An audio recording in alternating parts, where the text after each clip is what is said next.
नमस्कार माताओं और बहनों, आप सभी का स्वागत है हमारे YouTube चैनल श्रद्धा संगम ऑफिशियल में।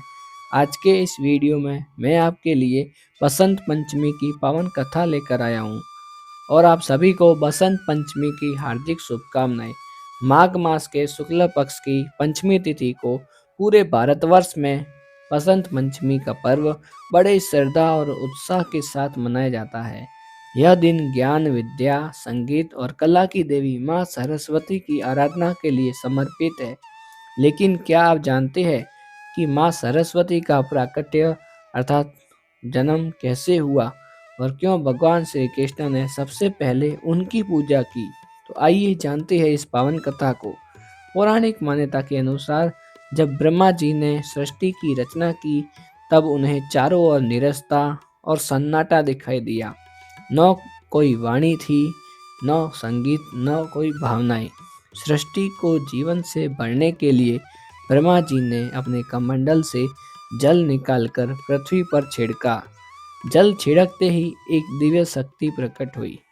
चार भुजाओं वाली श्वेत वस्त्र धारण किए और अत्यंत सुंदर देवी, और उनके हाथों में एक हाथ में वीणा, दूसरे हाथ में माला, तीसरे हाथ में पुस्तक और चौथे हाथ में वरदान मुद्रा।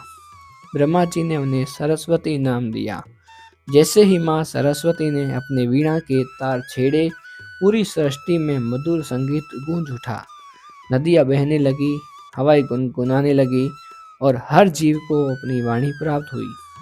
तभी से माँ सरस्वती को ज्ञान, बुद्धि और संगीत की देवी के रूप में पूजा जाने लगा। एक अन्य कथा के अनुसार जब माँ सरस्वती ने भगवान श्री कृष्ण के रूप को देखा, तो वह उन पर मोहित हो गई और उन्हें पति रूप में पाने की इच्छा करने लगी। लेकिन श्री कृष्ण राधा रानी के प्रति पूर्ण रूप से समर्पित थे। माँ सरस्वती को सम्मान देने के लिए भगवान श्री कृष्ण ने उन्हें वरदान दिया कि माघ मास की शुक्ल पक्ष की पंचमी को संपूर्ण संसार तुम्हारी पूजा करेगा और तुम्हें विद्या व ज्ञान की देवी के रूप में सम्मान देगा। कहा जाता है कि स्वयं भगवान श्री कृष्ण ने सबसे पहले माँ सरस्वती की पूजा की, तभी से यह परंपरा चली आ रही है। भारत के विभिन्न भागों में माँ सरस्वती को लेकर अलग अलग मान्यताएं हैं।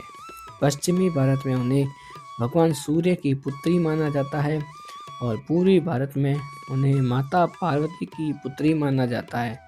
ऐसी मान्यता है कि इस पावन कथा को सुनने से ही माँ सरस्वती का आशीर्वाद प्राप्त होता है और बुद्धि तेज होती है। बसंत पंचमी हमें यह संदेश देती है कि जीवन में धन दौलत से भी बढ़कर विद्या और संस्कार का महत्व है। यह दिन विशेष रूप से विद्यार्थियों के लिए अत्यंत शुभ माना जाता है। इस दिन पीले वस्त्र पहने जाते हैं, पीले पकवान बनाए जाते हैं और माँ सरस्वती की पूजा की जाती है। पीला रंग सुख, शांति और नई ऊर्जा का प्रतीक माना जाता है।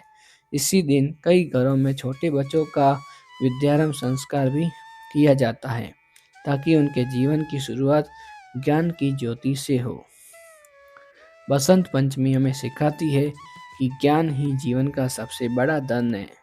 विद्या और संस्कार हमें सही मार्ग दिखाते हैं। तो आइए इस पावन दिन पर माँ सरस्वती से प्रार्थना करें कि हमें सद्बुद्धि, सफलता और उज्जवल भविष्य का आशीर्वाद दे। जय माँ सरस्वती। तो यदि यह वीडियो आपको पसंद आए तो हमारे वीडियो को लाइक करना, चैनल को सब्सक्राइब करना, ताकि ऐसे ही मज़ेदार पौराणिक कथा मैं आपके लिए लेकर आ सकूं। तब तक के लिए आपका दिन शुभ रहे और जय श्री कृष्णा। राधे राधे।